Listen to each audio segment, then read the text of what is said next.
तो solo levelling का second season start हो चुका है, जहां पर पहला ही एपिसोड तुमको क्लियर बता देता है कि एनिमेशन का लेवल पे जो बार था, जो पिछले सीजन लोग बहुत डिसअपॉइंटमेंट थे, क्योंकि अगर तुमने मेरे जैसा इसका मानवा पढ़ा है तो तुमको पता है कि मानवा का लेवल कितना ज्यादा बढ़िया है। और वहां पे तुम कह सकते हो कि इनको कुछ नहीं करना था, बस उस क्वालिटी को रेप्लिकेट करना था, क्योंकि पिछला सीजन तो सैडली नहीं हो पाया था। लेकिन इस सीजन पहला ही एपिसोड तुमको बता देता है कि चीजें काफी ज्यादा बढ़िया है। जहां पर ऐसे तो जब तक हम ये वीडियो रिकॉर्ड कर रहे हैं इसका हिंदी डब नहीं आया है। यहाँ पे मेरे को ये नहीं समझ में आता है कि जब आप पिछले महीने इसकी मूवी रिलीज करते हैं, वो भी हिंदी डब में, जहां पर पहला 2 एपिसोड उसमें दिखाया गया है, और मेरे दोस्तों ने जब देखा था बताया कि काफी बढ़िया इसका हिंदी डब भी किया गया है। मतलब उनको तो अच्छा लगा था, अब हम देखे नहीं है तो हम कैसे बता सकते हैं। और एनिमेशन क्वालिटी भी काफी बढ़िया थी, जिसमें से उनकी 2 में से एक बात तो सच हो गई कि एनिमेशन क्वालिटी में डिफरेंस, अगर तुम बिंज कर रहे हो तब तो क्लियर डिफरेंस तुमको पता चलेगा, वरना नॉर्मल भी अगर हो तुम व्यूअर्स तो तुमको क्वालिटी में फर्क पता चल जाता है कि चीजें काफी ज्यादा अच्छी तरीके से करने की कोशिश की गई है इस सेकंड सीजन में। यहाँ पे जो 1 साल का गैप लिया है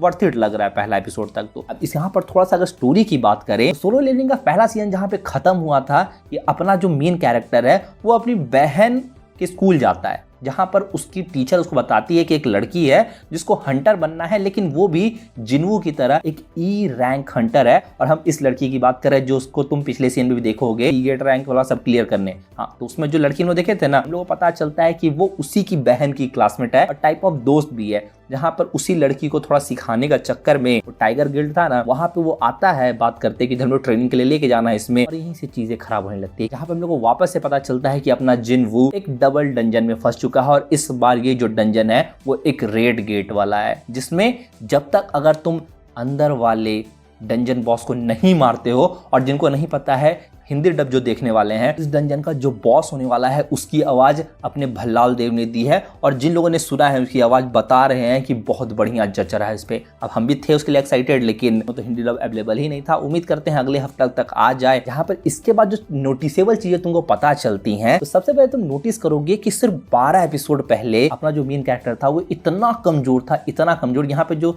इस लड़की को लेके आया है जो कि एक ई रैंक हंटर है, लेकिन वो उससे भी ज्यादा कमजोर था कि अगर तुम धक्का दे दो बंदा खत्म हो जाए। लेकिन सिर्फ 12 एपिसोड के बाद उसका ट्रांसफॉर्मेशन देखोगे, उठते ही तुमको दिखाया जाता है फ्लेक्सिंग। हाँ, एपिसोड स्टार्ट होते ही तुमको जो उसका ट्रांसफॉर्मेशन देखने मिलता है, वो अंदर से फील होगा कि ये लोग का जो क्वालिटी बढ़ाया गया है, पैसा थोड़ा बढ़ गया है, जो उसका पूरा यूटिलाइजेशन किया है। जहां पर जैसे ही अपना मेन कैरेक्टर जिन्वू आता है अपने बहन के स्कूल में, लड़कियां देख के पागल, और ये जो पूरा ट्रेंड है इस सीजन और जब तक ये पूरा एनिमे चलने वाला है, ये चीज बहुत नोटिस करोगे कि जितनी लड़कियां आएंगी वो इस पे फिदा हो जाएंगी, और जितने लड़के आएंगे या तो इसके साथ काम करने में अपना समझदारी दिखाएंगे, वरना इसको मारने के लिए इसके पीछे दौड़ेंगे, जो कि दोनों चीज नहीं होने वाला है। न ये लड़की के हाथ लगेगा, न ये लड़के के हाथ लगेगा। ये जिसके हाथ लगेगा वो तुमको लास्ट में पता चलने वाला है, इसको तुम देख भी चुके हो। लेकिन जो यहाँ पर और इस एपिसोड में भी जो हिंट किया जा रहा है, जेजू आइलैंड वाला आर्क, जो कि हम जहाँ तक हमको याद है सोलो लेवलिंग का जब हम मानवा पढ़े थे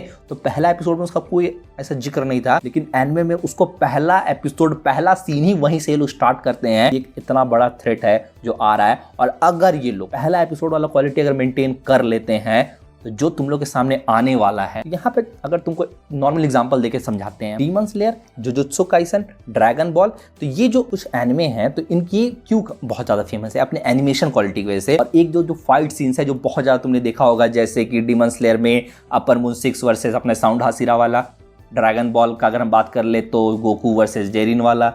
अब यहाँ पर जुजुत्सु काइसन का बात करें तो इसमें तो बहुत सारा है, लेकिन रिसेंट का बात करें तो सुकना वर्सेस मोहरागा, जो कि नहीं कंप्लीटेड था लेकिन फिर भी किस लेवल का था। इस फाइट में जो हम जेजू आइलैंड का बात कर रहे हैं, अगर ये लोग उसको जस्टिफाई कर देते हैं तो ये भी उस क्राइटेरिया में आ जाएगा, उस ब्रैकेट में आ जाता है जिसमें इस टाइप के एपिसोड्स और इस टाइप के फाइट्स होंगे। इतना ज्यादा एपिक इसको मानवा में बनाया गया है। अब बस ये देखना है कि ये लोग इस चीज को एनिमे में कन्वर्ट कर पाते हैं कि नहीं, क्योंकि हम हाल फिलहाल में ऐसा बहुत सारे एनिमे देखे हैं। हाल फिलहाल में उजुमाकी आई थी, पहला एपिसोड भाई साहब क्या गोल्ड है, और उसके बाद से जो उन्होंने हगना स्टार्ट किया है, 4 एपिसोड का एनिमे था, पहला इतना बढ़िया दे दिया कि दूसरा में याद मत दिलाओ भाई, मत याद दिलाओ, बहुत ट्रॉमा है उस चीज़ का।